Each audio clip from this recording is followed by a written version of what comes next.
Hello friend, आप सभी का स्टार्ट एंड क्लासेस में तहे दिल से स्वागत है। दोस्तों आज हम जानने वाले हैं क्लास 10 का सामाजिक विज्ञान में इतिहास को देखेंगे। पहले इतिहास का चैप्टर का नाम है यूरोप में राष्ट्रवाद। यूरोप में राष्ट्रवाद को बताने से पहले आपको मैं बताऊंगा कि राष्ट्रवाद क्या होता है। दोस्तों तो राष्ट्रवाद का अर्थ होता है देश से प्रेम।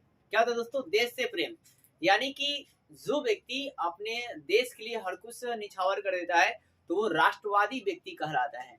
ठीक है। और राष्ट्रवाद का जो मतलब संबंध है अनेकों चीज से, जैसे राष्ट्र ध्वज से हो गया, राष्ट्रगान से होता है। इसके कई प्रतीक चिन्ह दिए गए हैं जिससे हम उससे क्या होते हैं, जुड़े रहते हैं और हमारे समाज में एकता जो है बनी रहती है। तो यही सब चीज है। तो देखिए दोस्तों, पहले हम राष्ट्रवाद में जानते हैं कि राष्ट्रवाद क्या है। 2 मार्क्स में प्रश्न आते हैं टॉपिक पॉइंट का। तो दिखाया क्या कि इसका अर्थ होता है देश से प्रेम होता है। राष्ट्रवाद का अर्थ क्या है? देश से प्रेम होता है।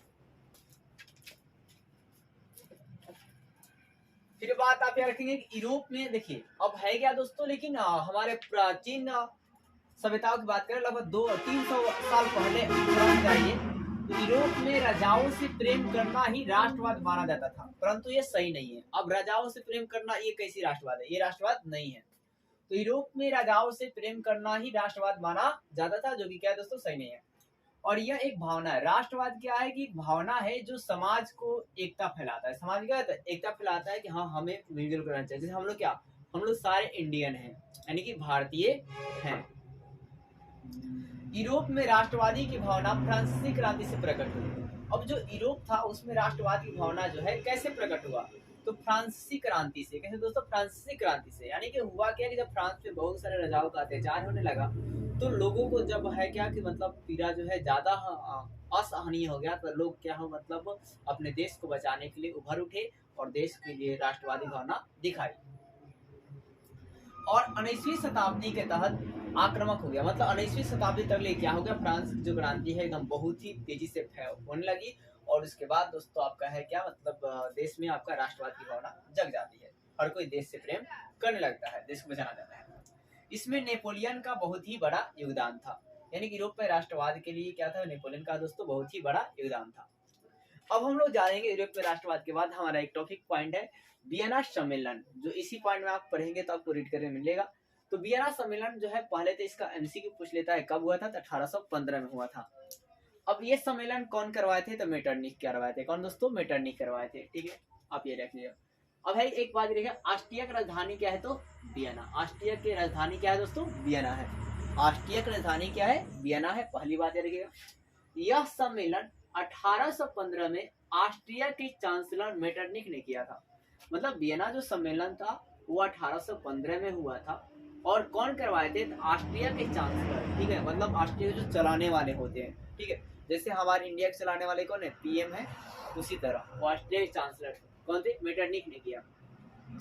और इस सम्मेलन में कौन कौन देश भाग लिए? तो ब्रिटेन, रूस, प्रसा और ऑस्ट्रेलिया देश भाग लिए थे। तो आपसे पूछ ले जाएंगे कि वियना सम्मेलन कब हुआ था? 1815 में। फिर वियना किसकी राजधानी है? तो ऑस्ट्रिया की राजधानी है। और वियना सम्मेलन कौन करवाए थे? तो मेटरनिख ने करवाया था। और इसमें कौन से देश शामिल थे? तो रूस था, ब्रिटेन था, प्रसा था और ऑस्ट्रेलिया जैसे देश शामिल थे। यूरोपीय देश थे ये सब। क्या थे? यूरोपीय देश। अब इस सम्मेलन का दोस्तों परिणाम क्या हुआ? और सबसे पहली बात, इस सम्मेलन का उद्देश्य क्या था? तो इस सम्मेलन का उद्देश्य ये था कि यूरोप में शांति संतुलन को स्थापित करना। तो यूरोप में क्या, शांति व्यवस्था को लागू करना, लेकिन ये आपका हो नहीं पाया दोस्तों। अब इसका परिणाम जानते हैं, यानी कि यूरोप में राष्ट्रवाद का रिजल्ट क्या निकला। तो है क्या, इस सम्मेलन के माध्यम से नेपोलियन युग का अंत हो गया। नेपोलियन युग का क्या दोस्तों? अंत हुआ। और मेटरनिख युग का शुरुआत हुई। दोस्तों नेपोलियन कौन थे, क्या थे, ये कहानी जो हम कल जानेंगे बहुत इंटरेस्टिंग पॉइंट के साथ। फिर आपका है दोस्तों, मेटरनिख ने इटली पर अधिकार जमा लिया। पहला हुआ क्या कि नेपोलियन युग का अंत हो गया और मेटरनिख युग की शुरुआत हो गई। दूसरा पॉइंट है कि मेटरनिख ने इटली पर अधिकार कर लिया। किस पर अधिकार कर लिया? इटली पर उसने अधिकार कर लिया। फिर रोम को क्या किया उसने कि पॉप को सौंप दिया। किसको सौंप दिया? पॉप को सौंप दिया। फिर जो आपके लेम्बर्डी और वेनेसिया पर क्या हो गया कि ऑस्ट्रिया का प्रभाव कायम हो गया। मतलब ऑस्ट्रिया का जो है मतलब जमाव किस पर हो गया? लेम्बर्डी और वेनेसिया पर। ठीक है, अधिकार आ गया।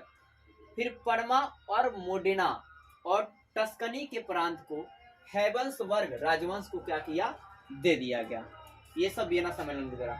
फिर जर्मनी के 39 रियासतों को ऑस्ट्रिया का अधिकार हो गया। ऑस्ट्रिया देखिए क्या क्या है। पहले बात तो ऑस्ट्रिया ने यहाँ पर ऑस्ट्रिया जो है लेम्बर्डी और वेनेसिया पर अधिकार कर लिया। फिर जर्मनी के 39 रियासत था उस पर भी अधिकार कर लेता है। फिर मेटरनिक ने फ्रांस के पुरातन व्यवस्था की पूर्ण स्थापन की, यानी कि जो पहले से व्यवस्था चली आ रही थी फिर से मेटरनिक ने उसे हिला दिया। ठीक है, तो ये शांति व्यवस्था नहीं अशांति व्यवस्था फिर से फैला दी है। फिर इस वियना सम्मेलन में प्रतिक्रियावादी, मतलब ये क्रियावादी नहीं थे, प्रतिक्रियावादी थे, उल्टा सब कुछ करते थे। प्रतिक्रियावादी शक्तियों की क्या हुई दोस्तों, विजय हुई थी। प्रतिक्रियावादी शक्तियों की विजय होती, यानी कि अच्छी विजय ये नहीं कहाएगी वियना सम्मेलन के द्वारा। तो उम्मीद करता हूं दोस्तों कि आपको वियना सम्मेलन और ये जो राष्ट्रवाद है कि राष्ट्रवाद क्या होता है ये आपको समझ में आई होगी। तो राष्ट्रवाद में हमने आपको सिंपली से बताया कि राष्ट्रवाद का मतलब होता है देश से प्रेम करना, और जो व्यक्ति अपने देश से पूरा प्रेम करता है वो व्यक्ति राष्ट्रवादी व्यक्ति कहलाता है। जैसे गांधी जी के राष्ट्रवादी व्यक्ति थे, पंडित जवाहरलाल नेहरू क्या थे, राष्ट्रवादी व्यक्ति थे। वल्लभ भाई पटेल, सरदार वल्लभ भाई पटेल क्या थे, राष्ट्रवादी व्यक्ति थे। तो इस तरह। और फिर दोस्तों राष्ट्रवाद क्या था, हमें बतलाता है कि हमें देश में एक दूसरे से मिलजुल कर रहना चाहिए। ठीक है, और आप इसमें मोटा मोटी क्वेश्चन में ये जाता है, ये फोकस रखेंगे वियना सम्मेलन कब हुआ था, 1815 में। और वियना सम्मेलन का वियना किसकी राजधानी है, तो ऑस्ट्रिया की राजधानी है। और उसके चांसलर कौन थे, तो मेटरनिक थे। मेटरनिक ने ये सम्मेलन को करवाया था और इसमें 4 देश भाग लिए थे। कौन, तो रूस था, प्रसा था, ऑस्ट्रेलिया था और ब्रिटेन था। फिर इस सम्मेलन का उद्देश्य क्या था, तो शांति स्थापित करना, लेकिन शांति भाई साहब हुई नहीं, अशांति हो गई। और इसका उद्देश्य, इसका रिजल्ट क्या निकला कि नेपोलियन युग का खत्म कर दिया गया और मेटरनिक युग की शुरुआत हो गई। और फिर मेटरनिक ने क्या किया कि उसने मतलब अनेकों मतलब चीज़ों पर अधिकार कर लिया, अपना दबदबा कायम कर लिया, आप शॉर्ट में समझ सकते हैं। और फिर आपका है क्या है दोस्तों, पुरातन व्यवस्था को उसने फिर से ला दिया। जो पहले से व्यवस्था राजा के द्वारा, राजा तो पूरा जो मतलब वर्चस्व था उस वर्चस्व को इसने ला दिया। और पूरा ये प्रतिक्रियावादी शांति शक्ति हो गया दोस्तों। इस तरह वियना सम्मेलन से विजय होती है। तो वीडियो कैसी लगी कमेंट कर जरूर बताइए। अगर आपको वीडियो अच्छा लगता है तो प्लीज वीडियो को लाइक कीजिए, सब्सक्राइब कीजिए, ज़्यादा शेयर कीजिए। और दोस्तों ये हमारा पार्ट 1 वीडियो था और इस तरह हम आपको डेली का डेली वीडियो लाएंगे इतिहास का। तो दोस्तों आप तैयारी में लगे रहिए ताकि आपकी शुरुआत है और शुरुआत ही अच्छे से प्रयास कीजिए। और दोस्तों एक बार ना हो तो वीडियो को दोबारा देखिए ताकि आपको ये थ्योरी याद हो जाए। जय हिंद दोस्तों।